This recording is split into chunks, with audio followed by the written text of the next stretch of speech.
aqui com o Leônidas Hering, secretário de Saúde de Armação dos Búzios, ele que mais uma vez veio nos visitar, porque na semana passada Búzios fez uma audiência pública para apresentar o balanço geral dos investimentos na área de saúde no município no último ano, o ano de 2025. E, para surpresa de todos, a cidade gastou mais ou investiu mais do que o mínimo previsto ou o mínimo determinado pela União, pelo governo federal. Não é isso, Leônidas? Primeiro, quero te dar as boas-vindas, agradecer a sua presença. Você que é um cara que corre pra caramba, esse Brasil, tá toda hora lá em Brasília. É sempre uma dificuldade conseguir fechar essa agenda e a gente sabe da importância do seu tempo e agradeço por ceder um pouquinho ali para os nossos ouvintes. Obrigada. Não, primeiramente, bom dia e eu que agradeço mais uma vez a oportunidade de estar aqui contigo, Renata, com o Vini e com toda essa sua enorme audiência, né, que nos acompanha também teu trabalho e sei o quanto que as pessoas confiam nas informações que são levadas por você. Então, acho que isso é fantástico. O jornalismo com credibilidade é uma coisa muito importante de se conquistar e de se manter, né? Então, realmente, a gente fez uma audiência pública na semana passada na Câmara Municipal. A cada 4 meses a gente tá na... Peraí, só um instantinho. Não, mas o sol tá saindo, é só o retorno aqui. Tá bem? Ah, então tá bom. Não tá uns... Não tem uns... Não tô ouvindo mais não. Desculpa, abelha aí, ó. Desculpa, Leônidas, só pra gente verificar aqui. Vambora, então deixa eu seguir por aqui, Leônidas. Pode encerrar, desculpa. Não, mas só complementando, né? A gente faz, a cada 4 meses a gente faz uma audiência pública na Câmara Municipal para discutir com a população, apresentar os resultados do quadrimestre anterior e é uma forma de prestar conta para as pessoas daquilo que a gente vem fazendo, de ouvir as demandas da população e de também discutir o que a população entende como prioritário para a gente seguir sempre em consonância com esse desejo do nosso povo. Eu vi que vocês investiram mais do que o mínimo exigido pelo governo federal, né? Sim, superou sim, em quantos por cento? Quase o dobro, Renata. A Lei 141, né, ela define que o município tem que investir pelo menos 15% do seu orçamento próprio em saúde. Nós investimos 27%. 27%. Então, praticamente o dobro do mínimo necessário. Como você sabe, né, eu milito em outras áreas da gestão de saúde, tanto no nível estadual quanto no nível federal, né, pelo Conasems e pelo Cosems, no Rio. E a gente vê que... Só explica o que é Conasems e Cosems para o pessoal que está nos acompanhando deixado de fora. Vamos lá. Conasems é uma instituição que reúne os 5.570 secretários do país. Né? Ele foi criado pela Lei 8.080, ou seja, a Lei Orgânica da Saúde. Ele é uma instituição do sistema. E ele tem uma diretoria, né, da qual eu faço parte, que representa esses 5.571 municípios, se você considerar o Distrito Federal, porque ele pode ser tanto estado quanto município, dependendo de quem olha. E o Cosems é a mesma coisa, só que no nível estadual, reúne a representação dos 92 municípios. Então, eu hoje sou vice-presidente do Cosems do Rio e no nível nacional sou representante do Conasems no Conselho Nacional de Saúde. Por isso você viaja toda hora, tá em Brasília, aquela coisa toda, né? Porque qual é a política nacional de saúde, ela é definida de maneira tripartite. Ministério da Saúde, as secretarias estaduais de saúde e as secretarias municipais de saúde. Então, toda portaria que o Ministério vai publicar, ele precisa da aprovação tanto do CONAS, que reúne os secretários de Estado de saúde do nosso país, quanto das representações do Conasems. Ou seja, são três entes. Precisa de pelo menos 2 para que uma portaria seja publicada como pactuada, né? Houve uma pactuação, que significa que a maioria desses 3 entes estão de acordo numa Câmara chamada CIT, né, que acontece todo mês em Brasília, da qual eu faço parte. Agora, poxa, você falou aí de quase o dobro de investido, de 15% para 27%. E a gente sabe que Búzios, né, tá com aquela dificuldade, ainda não saiu os royalties. Como é que faz para engrossar o orçamento na área de saúde? São emendas? Qual é o segredo desse sucesso aí, dessa capacidade de realocar recursos numa área que demanda tanto, né? A saúde demanda muito e às vezes a gente... Caro, e a gente sabe que muitas vezes vocês atendem também população aqui de Cabo Frio, né? Verdade, Búzios tem um atendimento muito grande de populações de outras cidades, Cabo Frio entre elas, e de turismo também, enfim, a cidade fica muito grande. Mas assim, não tem um segredo, sabe, Renata? Assim, o que a gente tem que fazer e faz muito é trabalhar, né? O prefeito Alexandre Martins tem um foco empresarial muito forte, né? Então, assim, ele é um grande administrador e conseguiu aumentar muito a arrecadação própria do município. Inclusive, hoje tem lá o calendário de eventos, lançamento, seguramente você vai estar lá conosco. Sim. Que foi um marco na história da cidade que o prefeito implantou. E isso melhorou a arrecadação própria municipal. Por outro lado, nós, na gestão da Secretaria de Saúde, a gente tomou uma precaução que não era muito prioritária em Búzios, que era a arrecadação de recursos do governo federal e do governo do estado. Por quê? Primeiro que esse dinheiro é sempre mais complexo de se prestar contas. Dá trabalho. Dá trabalho e você tem que ter muita certeza do que você está fazendo para você também não ter problemas. Mas só para você ter uma ideia, de 2013 até 2020, que foi o último ano antes de Alexandre Martins, a média de arrecadação do município de Búzios de recursos federais era da ordem de 7 milhões. 6 milhões e 800, 7 milhões e 200, 6 e pouquinho, com um pequeno aumento no ano de 2020, que foi o primeiro ano da pandemia, que aí chegou a 8 milhões e meio. Isso foi o que foi arrecadado. Nós fechamos o ano de 2025 com 41 milhões. Uau! Então nós saltamos de arrecadação... 8 vezes mais? De arrecadação do município, do governo federal, nós saltamos de 7 para 40. E isso é um trabalho que ele é extremamente cansativo e muitas pessoas acabam que não valorizam porque ele não dá resultado de imediato. Né? Você não faz um trabalho de melhorar o seu faturamento, de informar para o Ministério o quanto que você trabalha e o quanto que você produz para pedir um cofinanciamento e ele te dá isso no mês seguinte. No mínimo, 1 ano para você começar a ter frutos, né? E normalmente 3 anos para você começar a ter esse reconhecimento do Ministério e ele começar a responder. Aquele belo ditado, né? De quem planta tâmaras não colhe tâmaras, né? Sim. Bem dito, porque leva 100 anos para frutificar. Até que não precisou 100 anos. Só que se ninguém plantar, ninguém vai comer tâmara, né? Não Então, precisou 100 anos, não precisaram de 100 anos. E graças a Deus a gente melhorou nossa arrecadação para a ordem de 40 milhões de reais no ano passado.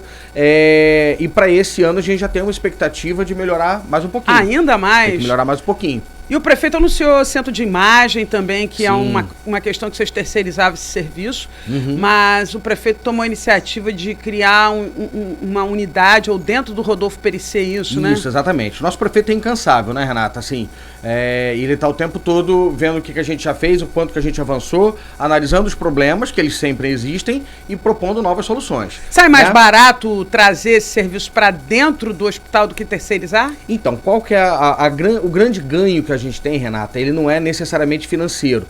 Mas, por exemplo, Búzios, a gente, na gestão do Alexandre, a gente colocou a tomografia dentro do hospital. Uma tomografia realizada no hospital, realizada fora, o custo do exame é o mesmo, não muda. Mas, para e pensa, olha o tempo que eu levava para pegar um paciente que caiu de moto, trauma de cabeça, sair de Búzios e ir a Cabo Frio, fazer um exame de tomografia e retornar para Búzios. Isso não tem preço. Esse tempo, ele é vital. Né, são os minutos de ouro no atendimento. Então, quando você traz esses exames para dentro da unidade, você dá uma agilidade ao atendimento do paciente que ele é fantástico. E qual o custo fundamental que ele reduz? O tempo de internação. Né? O quanto mais rápido você atende o paciente e ele não agrava e fica menos tempo internado, isso é uma economia de escala muito grande. Um paciente internado, ele custa em torno de R$2.000 por dia. Né? Então, se você reduz esse tempo de internação, em 10 dias, você economizou R$20.000 em um paciente. Né? Então, é uma diferença brutal. E aí o prefeito determinou que a gente colocasse dentro desse centro de imagem, além dos exames que nós já temos, como a tomografia, por exemplo, outros exames para a gente rodar diretamente dentro do hospital. Na verdade, não é dentro, né? Ele é uma nova ala do hospital, ele não é... junto do hospital no sentido dos fluxos, mas ele é um aumento do hospital, ele é uma adaptação do hospital para um novo centro de imagens. E aí, além da tomografia que a gente já tem funcionando no hospital, a gente vai ter os exames de mamografia, gente vai ter densitometria óssea, mapa, Holter, teste de esforço, todos os conjuntos de ultrassonografias, ecocardiograma e o mais importante para a gente, que ainda é uma demanda muito grande, que é a ressonância magnética. A gente estava falando agora de custo em saúde, né? A inflação da saúde, ela segue uma lógica completamente diferente da lógica de mercado. Como assim? Porque assim, como é que você sabe se alguma coisa ficou cara? Você come arroz, feijão, bife, batata frita. Então, você come isso custou R$50 no ano e no ano seguinte ele custa 60, você aumentou R$10. Na saúde, essa inflação ela é diferente, porque ela é acrescida de novas tecnologias. Então, vou te dar um exemplo muito simples. Há 20 anos atrás, os médicos davam laudos e pareceres em cima de raio-x. Hoje em dia, falando de ortopedia, por exemplo, sem ressonância magnética, ninguém opera nada. Raio-X já deixou de usar. Raio-X deixou de usar. Entendeu? Então, assim, uma radiografia por raio-x, ela custa R$4, R$5, seguindo tabela SUS, né? Quando você vai para uma ressonância, ela custa 500, 600, 700, dependendo do que é. Então, entenda bem, além de você aumentar o preço, porque há uma inflação normal, como tem para todos nós, você aumenta o preço pela inserção de tecnologias. Então isso se torna cada vez mais caro. Vou te dar um outro exemplo bem prático que nós enfrentamos também em Búzios. E esse, para mim, eu sempre digo isso, para mim foi o maior avanço que a gente teve do ponto de vista sanitário, sabe, Renata? Na urgência. Um paciente dava entrada no hospital com uma falência renal, né? Ou ele já era um paciente dialítico, um renal crônico, ou ele era um renal agudo, ou seja, teve algum problema e parou a função renal dele. Esse paciente não tinha diálise no hospital. Então esse paciente tinha que ficar internado no hospital para fazer diálise. O hospital também não tinha CTI. Então esse paciente não podia pedir vaga de CTI porque ele ainda não era um paciente de CTI. Ele tinha que ficar no hospital tentando alguma forma de mantê-lo estável até que surgisse uma vaga, até que o quadro dele fosse compatível com a solicitação de uma UTI, para aí você pedir uma vaga de CTI para o paciente sair. Que dinâmica louca! Entende? Era isso isso era o que tinha, né? Então, assim, você só conseguia dialisar um paciente quando ele já precisava de um leito de UTI. Caramba! E aí um paciente que precisava fazer 4 horas de diálise e ser liberado para casa, ele ficava uma semana, 2 internada no leito de CTI fazendo diálise. Uma sessão de diálise à beira-leito custa em torno de R$1.400 por dia.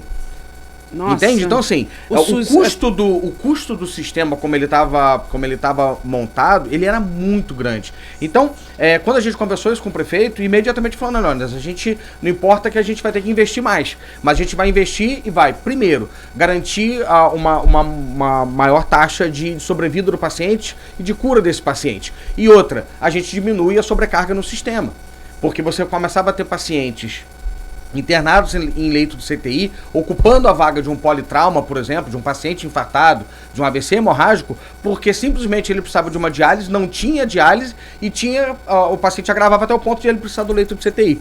Então, assim, esse pra gente foi um dos avanços mais significativos que a gente teve, sabe, Renata? Muita gente teve sua vida salva em função disso, então isso deixa a gente muito feliz. Agora, quando a gente vê você falando desses números aí, que a gente pensa nos Estados Unidos, né, que tudo é pago, o SUS, a importância do SUS. Por mais que a gente reclame, né, Leônidas? A gente tem sempre, o brasileiro tem sempre uma queixa, você chega, faz uma pesquisa na rua, o brasileiro nunca vai elogiar a saúde da sua cidade. Mas quando a gente começa a entender esses números, vê que o governo brasileiro resolve muito o problema da população. Zero custo, quando a gente vê, você vê, né, uma ninguém ressonância, R$500. Puxar, quase ninguém, né? Uma diálise, R$1.400 por sessão. Por sessão. R$2.000 por dia o paciente. Imagina só. Nos Estados Unidos não tem misericórdia, não. É no bolso, no cartão de crédito. Chega, tem que se virar pra pagar, né? E, inclusive, a gente assiste também. E lá não é igual aqui que pode ficar devendo, não, né? Lá não, e aqui você vem pra cá sem seguro-saúde, que o SUS garante tudo pra você. Quantos estrangeiros que não vêm pra cá são atendidos sem pelo seguro-saúde? Tem país aí que você só entra depois que você tiver apresentar o seguro-saúde na hora de fazer aquela parte de entrada, né, de ingresso no país. Nós tivemos um paciente americano que ele teve uma fratura. Em Búzios teve uma fratura. Como vocês sabem, Búzios não tem um hospital privado, é 100% SUS, né? Então, independente se é estrangeiro ou brasileiro, vai pro mesmo hospital. Vai todo mundo pro mesmo hospital. E aí ele chegou lá e depois ele teve dificuldade de entender que ele não precisaria pagar pelo procedimento que ele recebeu. Caramba! Isso foi muito engraçado pra gente. Mas como assim? Porque aí depois ele falando, né, um procedimento desse nos Estados Unidos seriam $10 mil.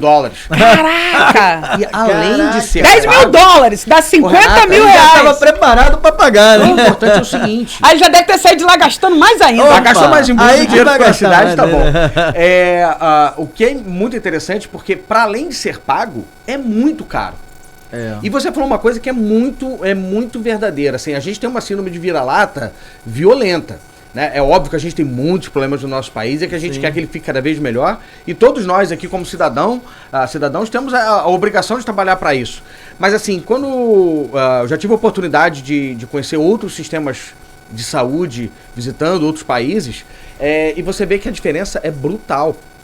Né? Eu estou fazendo um MBA pelo Einstein, e uma das etapas do curso era uma imersão em Portugal. Então nós fomos lá para conhecer o sistema de saúde português, que é um dos melhores da Europa, né, em termos de universalidade. Mas ele não é gratuito. Ele não é gratuito. Ele não é gratuito. Né? A lógica portuguesa, ela não deixa de ser interessante para um país daquele tamanho, com aquela renda e com aquele nível de desenvolvimento social. Né? Porque a gente tem que sempre fazer esses senões. Quanto que paga lá, você sabe, lembra? Eu não lembro os valores exatos, mas funciona mais ou menos assim, Renata. Você vai fazer uma consulta, você está se sentindo mal, você quer ir ao médico.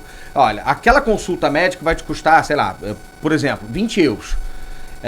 Não importa o que você vai fazer, ela vai te custar 20 euros. E a lógica portuguesa por trás desse sistema é simplesmente você não utilizar o sistema sem necessidade, à toa. Entendi. Se você for parar para pensar a lógica, a gente ainda tem. Se você pegar qualquer dado, um dia eu te trago isso aqui para você ver. O número de atendimentos em portas de emergência no país, às segundas-feiras, é muito mais alto. O cara querendo um atestado médico para não ir trabalhar. Isso aí eu já sabia. Ali não tô fazendo nada então, mesmo. Esse é um problema. Esse é de fato um problema. Assim, as pessoas não valorizam. super utilizam aí o sistema de já fica de sacanagem, né? Então, assim, essa lógica portuguesa tem isso. O problema é que, assim, é impensável você trazer isso para nossa condição social. Porque acaba que as pessoas com menor instrução, menor acesso, que seriam as pessoas que ficariam desassistidas nesse sistema. Né? Mas assim, para Portugal funciona bem. O sistema americano, ele vem... Se você pegar a linha de gasto do poder público e do cidadão americano, essa linha ela se encontra nos anos 60, com 30% para o público, 30% para o privado. E depois ele aumenta esse gasto público até os anos 2020, ele vem numa crescente. Mas não chega nem perto da universalidade. Nem perto. Né? O que nós temos aqui é completamente diferente. E lá, ele não é universal, né? Ele não é igual em todos os estados. Cada estado tem uma política. Normalmente os estados governados tradicionalmente por políticos do Partido Democrata têm um nível de acesso ao serviço público maior, enquanto que os republicanos isso é menor, tradicionalmente por uma visão política dos dois grandes partidos americanos. Né? É por isso que a gente tem que valorizar muito o nosso SUS, tá? Que a gente Viva o SUS! Viva o SUS! E bem ou mal, se você para pensar nisso aí, olha, né? Que você... E sem falar nos medicamentos, né? O SUS, por exemplo, hoje fornece cannabis para quem tem... epilepsia refratária, autismo. Exatamente. E é um medicamento caro, não é, Leônidas? Sim. Caro e que muda muito, né, a vida da pessoa, né? Melhora muito, né? Vini, a gente tem um caso que eu sempre... Eu não vou me esquecer. Tem um paciente, que inclusive dá nome à lei, é o filho de um vereador nosso, que ele tomava quase 30 medicamentos. Olha isso. Quase 30 medicamentos. Imagina o organismo dele, como é que teve um alívio, né? Ele anda de moto pra cima e pra baixo. O organismo dele ficou limpinho, pô. Muito bom. E o menino é fantástico, né? Gente boa. Que beleza, hein? E graças a Deus foi uma mudança muito grande na vida dele. Mas é bom ressaltar, Renata, que como qualquer medicamento, ele não tem o mesmo efeito em todas as pessoas. Então, cada assim, um não existe uma panaceia. Porque também a gente vê isso. Esse dia tinha um paciente lá que queria tomar o canabidiol e tal, mas ele não tinha indicação médica. Então, assim, tem que se tomar cuidado para que a gente cuide com o medicamento usar quando for necessário mesmo, quem né? efetivamente precisa, né? E não é importante pontuar que não é bunda lelê, né? Não. Não é aquele negócio... eu estou meio depressivo. Não, é um negócio sério, tem prioridade. Esse final de semana eu fiquei trancado no meu quarto, não quis sair, Poderia, por acaso, me receitar um pouco de THC, canabidiol? Não é uso recreativo. Não, isso é muito importante que você disse, não é uso recreativo. Assim, ele não tem nenhuma finalidade no sentido do uso recreativo da cannabis. Isso foi um enfrentamento que nós fizemos no início do projeto, porque Búzios é uma cidade cosmopolita, né? Assim, recebe gente do mundo todo, aquela coisa toda. Mas a população local é uma população tradicional, é uma população conservadora. Então a gente tinha que ter muito tato para se comunicar com essa população, para explicar a diferença de um tratamento médico de um produto à base de cannabis e o que era você defender o uso recreativo do produto. Então são coisas completamente diferentes. E Búzios é pioneira no Rio de Janeiro, né? Foi a primeira cidade do país. Do Brasil, né? Foi Eu achava que era do Rio. Histórico. Não, foi do país. Do país. Nós ganhamos um prêmio lá na Mostra Nacional que maneiro, Aqui Tem SUS, que premia experiências exitosas, né? E nós ganhamos um prêmio em relação a isso. Muito bacana. Porque foi um divisor de águas, de fato. E aí a gente montou a Clínica Beija-Flor, né? Que hoje já tem um nome próprio, né? De Clínica Beija-Flor, que atende basicamente as nossas crianças lá com autismo e outras deficiências, mas que fez uma diferença muito grande na vida das pessoas. Agora, tem outras novidades para o ano aqui de 2026 que a saúde vai entregar em Búzios, não é isso? Sim. Já tem no planejamento aí, já estou sabendo que está bem adiantada a obra. Vamos falar para a gente desses projetos que estão previstos para esse ano ainda? Vamos sim. Então, a gente tem já bem adiantado o centro de imagens, né? Acredito que bota laje agora no mês de março. Então, provavelmente no primeiro semestre ainda vai ser entregue para a nossa população. Tem a maternidade, que a gente não... já está pronta, mas a gente não entregou, não fez um ato formal. Por que ainda não entregou? Teve aquelas questões de final de ano, enfim, e aí o prefeito achou melhor a gente esperar passar esse período de festa para a gente efetivamente fazer um ato de entrega para a população da maternidade. A UPA, que a gente já está naquele projeto pronto... A UPA da Rasa, não é isso? A UPA da Rasa. Ali ficou para o Estado tinha se comprometido para fazer uma licitação da obra para o município, mas acabou que isso até agora não aconteceu e o prefeito está definindo de fazer isso pelo próprio município. Né? Então, Alexandre invocado, esperou, o Estado não entregou, ele mandou fazer. Mas é porque assim, eu conversei isso com o nosso prefeito. Vamos resolver por aqui mesmo. Mas ele tem muita gratidão pelas obras, os investimentos que o governo do Estado fez. Então, assim, considerando o volume de investimentos que a cidade recebeu, a UPA não deu para equacionar. Deu para equacionar. Então, assim, ele está muito satisfeito. Agora está fazendo a estrada da Fazendinha, que é uma necessidade histórica da cidade, né? Assim, vai ajudar muito toda a população daquela área. Já está em andamento a obra e é o governo do Estado que está realizando. Então, assim, ele tem muita gratidão ao governador e seguramente a obra da UPA vai sair por meios próprios. Ele disse que o governador deve vir quarta-feira a cabo a armação dos Búzios. Segurança presente, né? Para inaugurar o Segurança Presente, vem com Douglas Ruse, secretário de Cidades, e também o vice do Douglas, que me fugiu o nome agora. O prefeito de Nova Iguaçu. Que vai ser a chapa do governador Cláudio Castro, já dando start aí de que Búzios e Alexandre Martins vão fazer um esforço para garantir que Cláudio Castro e todo o seu grupo tenham uma votação expressiva, já que eles vão disputar o governo do estado do Rio de Janeiro. Bom, a gente sabe que, apesar disso tudo, né, é interessante ver que mesmo com a expectativa da chegada dos royalties, vocês estão conseguindo avançar em setores que são importantes. Mas ainda assim a gente vê que, de certa maneira, né, a oposição ainda faz críticas, população muitas vezes reclama de um serviço aqui e o outro, mas a gente tem visto aí que pelos números e pelo que você tem revelado aqui pra gente, vocês estão dando literalmente nó em pingo d'água, né, Leônidas? Mas, por enquanto, nada dos royalties serem liberados. O prefeito diz o seguinte: gerenciar com dinheiro é fácil, né? Gerenciar sem dinheiro que é mais complexo. Então, assim, é claro que a gente tem que trabalhar para conseguir trazer o dinheiro, que basicamente foi um ganho significativo que a gente teve, tanto na saúde especificamente, quanto na administração como um todo. Foi um trabalho árduo da gente conseguir aumentar a arrecadação, mas ele começa a frutificar. Um outro ponto que eu acho que é importante é que a crítica, ela é sempre... dificilmente eu me incomodo com crítica, sabe, Renata? Porque se ela é verdadeira, eu tenho que resolver o problema. Se ela não é verdadeira, ela não me incomoda, né? Tem uma citação do Nietzsche que é bem interessante. Ele diz o seguinte, que passaram e escreveram um artigo de 20 laudas sobre mim. E a única coisa que me incomodou foram os erros de português.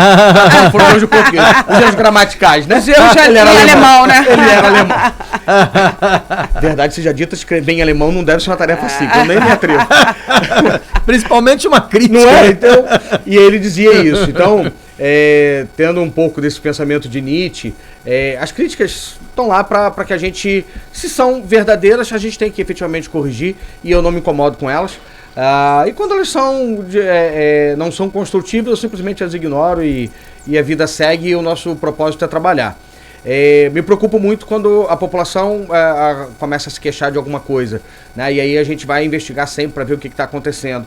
Uma das coisas que a gente sempre tem uma necessidade de estar atuando continuamente, Renata, é na abordagem das pessoas, no acolhimento das pessoas, na humanização do atendimento, porque, assim, você pode fazer o melhor atendimento técnico para aquela pessoa, mas se ela for mal recebida, acabou.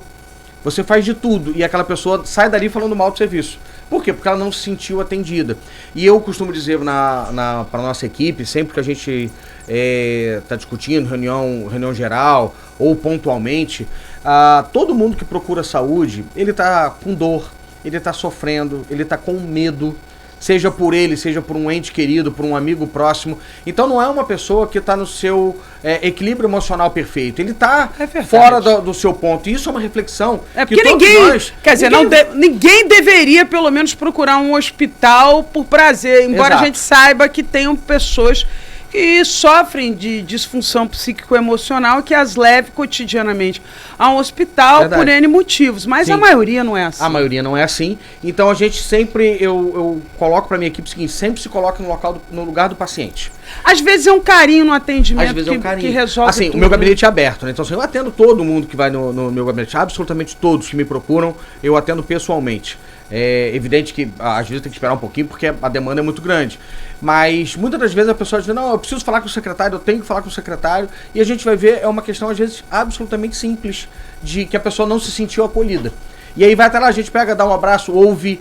E ouvir e acolher não quer dizer que você concorde com o que a pessoa está dizendo. Porque a gente pode discordar com toda educação, carinho e respeito. Você tem razão. Né? Para você discordar, você não tem que agredir ou ser agredido. A discórdia... Aliás, de onde que as pessoas tiraram a ideia que discordar com alguém é motivo de sair no tapa ou trocar tiro? Você imagina, exato. E a gente vê isso o tempo todo, né? Assim, uma certa... Impaciência, intolerância, né? Intolerância, transformar o seu adversário em seu inimigo, ou uma pessoa que pensa diferente de você em um adversário, não é.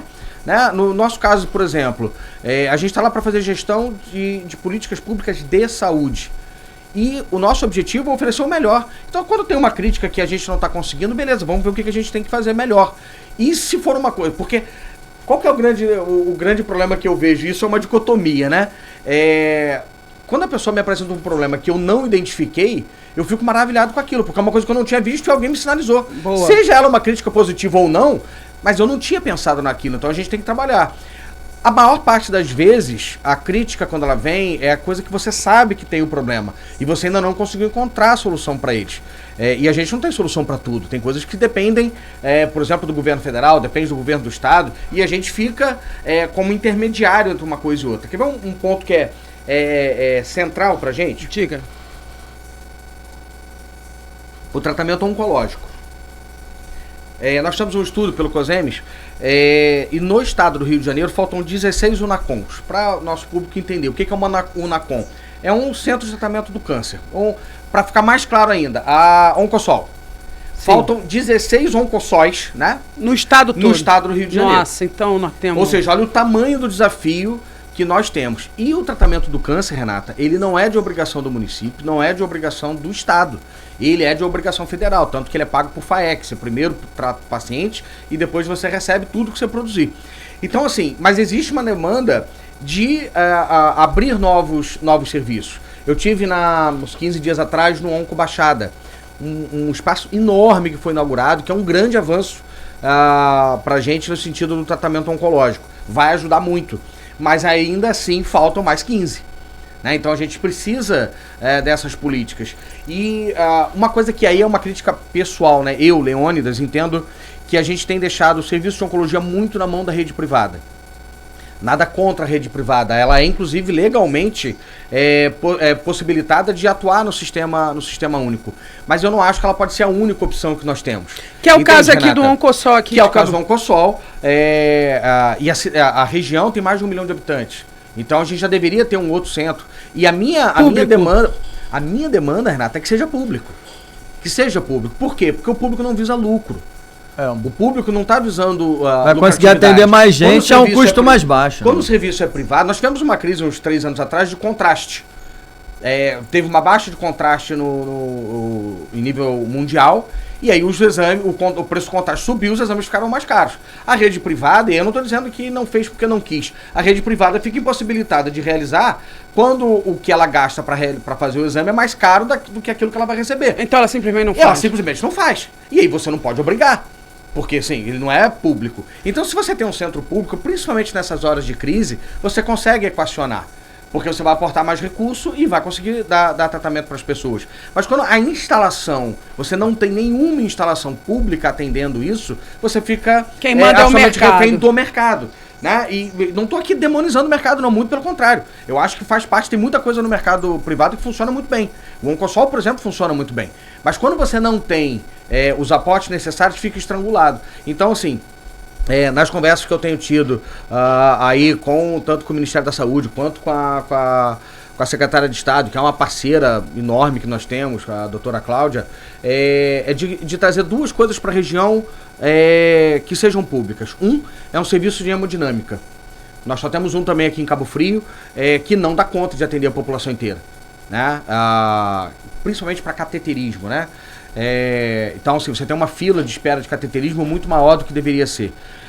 Só que é um serviço muito caro. Um equipamento de hemodinâmica custa em torno de 5 milhões de reais. Uau! É o que eu te falei, saúde é muito caro. Então, assim, se não fosse uma coisa tão cara, a gente já teria montado, né? Então a gente está procurando um jeito de fazer esse serviço, tentar uma parceria com o Estado para montar um serviço de hemodinâmica, que seja em Búzios, que seja em outras cidades da região. São Pedro seria até melhor, porque é mais central, né? Mas assim, ainda não tem um hospital pronto, funcionando, então a estrutura de Búzios está mais avançada, seria possível que a gente colocasse lá. Então a gente está trabalhando nesse sentido, e também que houvesse em alguma das cidades da região um serviço de oncologia público para que pudesse atender a nossa população. É muito triste quando você recebe um diagnóstico de câncer e você ainda espera 30, 60, 90 dias para iniciar o tratamento. Isso é fatal. Desde que todo mundo sabe que quanto antes você inicia, maior as suas chances de recuperação. Né? Você tocou num ponto importante, é que pé anda o consórcio intermunicipal de saúde. Alexandre sempre foi entusiasta desse tema, logo que ele assumiu, foi um dos primeiros compromissos que ele botou para rodar. Mas a gente não está vendo exatamente na prática, porque a ambição era gigante. Sim. Como é que está esse andamento do consórcio de saúde da região? Então, ele já está montado, foi um desafio enorme conseguir a parte de documentação, Renata, assim, consumiu mais energia do que a gente imaginava para conseguir montar. Então o consórcio foi montado, já está agora com conta própria, CNPJ, enfim, está todo equacionado, com a prefeita de Saquarema, a Lucimar Vidal na presidência, com o prefeito Fábio aqui de São Pedro como vice. E a gente já está começando a receber recursos para a implantação do SAMU, né, para colocar na região, que é um grande desafio, que os municípios hoje arcam sozinhos com o serviço de resgate. Então o SAMU vai trazer um financiamento federal, que vai ser importante, e esse serviço já vem por dentro do consórcio. Vai ser um avanço muito grande para a gente. Bom, a gente espera que isso ajude juntamente com outros consórcios, porque eu acho que a solução é por aí, dividindo a conta, captando recursos juntos, né? E descentralizando os serviços, né? Ao invés de ser tudo em Cabo Frio, ou Araruama, ou Búzios, mas que reparta aí E essa é uma diretriz do sistema, né, Renata? Assim, a gente não tem que ter vários hospitais especialistas em tudo, a gente tem que ter hospitais especialistas em cada segmento. Saúde, ela tem hoje uma complexidade que é literalmente impossível você falar, eu tenho um hospital que atende da dor de cabeça ao transplante. Entende? Não vale a pena para o município ter todos esses hospitais. E o investimento não vale a pena. Custo operacional de uma unidade muito alto. Então o ideal é você ter hospitais com focos específicos em determinados agravos ou conjunto de agravos. né? Por exemplo, o regional de Araruama, o Hospital do Estado. Ele basicamente atende o trauma da região e a cirurgia e a neurocirurgia. Então esse é o principal foco daquele hospital. Então não adianta você querer colocar ali um AVC isquêmico, por exemplo, que ele vai precisar de um leito de enfermaria para se recuperar. Então isso é necessário que você tenha o hospital de base para você manter esse paciente internado sem ocupar um leito estratégico para a região. Né? O hospital é pequeno, o regional. A gente fala muito, né, no Roberto Chaba, hospital de referência, mas ele é fisicamente um hospital pequeno. Ele é grande na sua importância, mas fisicamente ele é um hospital bastante limitado do ponto de vista do espaço para atender praticamente 1 milhão de habitantes da nossa região. Isso na baixa temporada, né, Leônidas? Na alta dobra, né? Na alta temporada, que é justamente a época que o pessoal bebe, pega carro, pega moto, vida louca, caixa de som, sei lá o quê, e depois vai parar no Roberto Chabo e ainda reclama do atendimento. Quando dá tempo de chegar no Roberto Chabo, ainda é uma vitória. Porque principalmente de moto, que a gente vem vendo, Renata, de acidentes extremamente graves, em que vidas de jovens principalmente são ceifadas por uma estupidez, uma imprudência no trânsito que é assustador o que a gente vê. E o custo disso enquanto nação é gigantesco. Olha o tamanho da força de trabalho que você está perdendo para acidente de moto, né? Imprudência da juventude, sem dúvida. Que agora tá com essa mania do grau para lá, grauzinho para cá, e aí a gente vê que os moleques toda hora fazendo vídeo se arrebentando.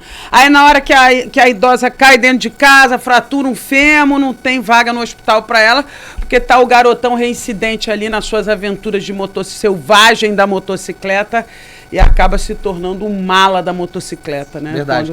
E se você olhar o número de motocicletas que são utilizadas hoje no país, é escandaloso que você vê.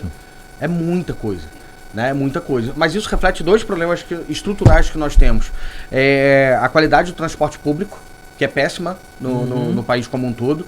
Você vai olhar as linhas de metrô que você tem em países desenvolvidos com o que a gente tem no país. Nossa, qualquer coisa que te leve e você no Brasil, de forma independente e transporte de massa nas grandes cidades. Você vai olhar isso na Europa, você tem toda cidadezinha atendida por uma linha de trem, uma linha de metrô. Você para e pensa, uma linha que ligasse, por exemplo, do Rio de Janeiro a Campos, passando por toda essa região. Você elimina muito desse trânsito caótico que a gente tem. A própria região dos lagos, né? As rotas então, assim, monotrilhos, essas soluções que a Europa desenvolveu já há mais de 100 anos. E a gente, infelizmente, fica agarrado nisso e colocando, a própria população acaba ficando em risco, porque o transporte de carro ele é um transporte muito mais caro do que o de moto. Como o trânsito é louco, porque ninguém tem transporte público eficiente, então você tem que ir de carro, o trânsito para e o cara compra uma moto para quê? Para costurar o trânsito. Cortando. O que a gente tem visto mais em Búzios, Renata, não é moto batendo com carro, é moto batendo com moto. Caramba! Caraca. E aí são duas pessoas absolutamente, duas ou quatro, né? Absolutamente desprotegidas, porque é moto com moto. Corpo com corpo. Corpo com corpo. Isso é muito cruel pra gente. Quando não dá também ferragens no meio. Tá doido. Bom, Leônidas, teve alguma coisa por aqui que a gente não falou que você julga importante deixar um recado aí pra população da região, especialmente pra Búzios? Eu acho que a gente, primeiro, né, mais uma vez, é sempre um prazer estar aqui conversando contigo, fazendo uma prestação de contas, né, que não deixa de ser uma prestação de contas que a gente faz para a população. Você sabe que para o portal RC24H, Búzios está entre as cidades que menos a gente recebe queixa da área de saúde. Isso prova a eficiência de vocês, porque sempre quando tem problema de saúde nos municípios, bate a população ligando pra gente, pedindo apoio. E sempre que alguém te demandar alguma coisa, pode falar com a gente que a gente está lá para atender realmente. Né? A gente não tem, Renata, a ilusão de que a gente consegue resolver todos os problemas e dar solução para tudo. Não tem. Né? Isso não é humanamente viável. Mas o que a gente tem é absoluta consciência de que a gente faz o melhor que nós podemos com as condições que nós temos hoje. E que quando essas condições melhorarem, a gente vai fazer o nosso melhor ainda. Né? Então isso é um mote que a gente tem para estar trabalhando e sempre buscando a excelência. Então, assim, fico muito feliz de saber que tem um número menor de queixas, mas as que aparecerem podem encaminhar para mim, porque a gente está lá para trabalhar para o nosso povo.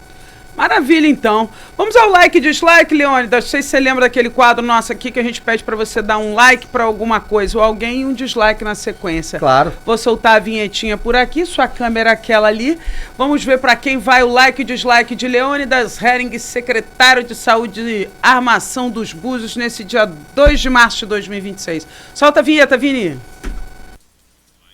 Dislike. Seu like, Leônidas. Ó, o meu like hoje vai para todos os funcionários da Secretaria Municipal de Saúde e Armação dos Búzios que atuam de maneira incansável para atender a toda a nossa população. Muito bom, importante valorizar a equipe, né? Sim. E o dislike? Ô, Renato, eu não posso deixar de dizer isso, mas o meu dislike é sempre para aqueles que torcem contra. Não dá pra gente ser estadista torcendo contra o nosso estado. Então, o nosso dislike vai sempre para quem torce contra, valorizando sempre quem trabalha pela cidade. Tá certíssimo. Esse é o Leônidas Hering, secretário de Saúde e Armação dos Búzios, fazendo a prestação de contas aí do ano de 2025 e já anunciando melhorias na área da saúde para a população buziana para esse ano de 2026. Muito obrigada pela sua presença, Leônidas. Manda um beijo para toda a população buziana, tá bom? Com certeza.